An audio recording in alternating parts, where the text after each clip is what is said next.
Hello, Alimal! It's me again, ang inyong silingan nga nakaabot dari sa Netherlands. So yes, it's 7:30 in the morning. Grabe kay kasayo.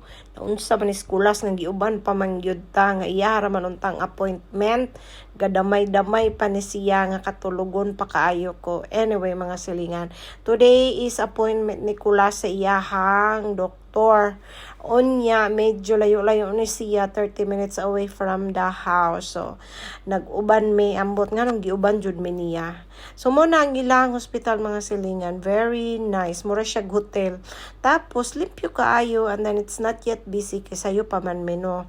So, kay sayo pa man, sayo po may nakauli. Pag uli na ako, nagtuwad baliskan na nga mong balay, mga silingan, kay busy jud kayo, may adlaw-adlaw na itrabaho des balay, unya usahay mo lakaw, unya na ay bata nga makulit, nga samukan, nga agoy Ginoo ko kasamok, murag 5 ka bata akong gibantayan, mga silingan bitaw. Lingaw naman lang pud ko ani niya kay bisag nusara ra na siya, busy po na siya sa iyang life.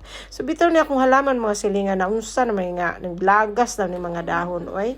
But anyway, ano ra na halaman ra na pasagdaan na daghan may halaman gusto paliton. Anyway, si Kate lingaw ra na siya, mga silingan, magdula-dula sa iyang kaugalingon, inusara ra na siya dula-dula sa iyang mga toys. Mora na malingaw ra na siya usahay, mga silingan. Pag malaayo na siya, maturo po na siya sa gawas, pagambak-ambak, unya di pa gyud na siya malipay, iya pa jud ko nang samok-samokon. So inana ra na niyang life, mga silingan, maglaro, may kagikapoy man jud ko, mga silingan, nagpapahinga, katulugon jud silingan, sa kaya mi nang katulugon talaga kaayong mga silingan, oy.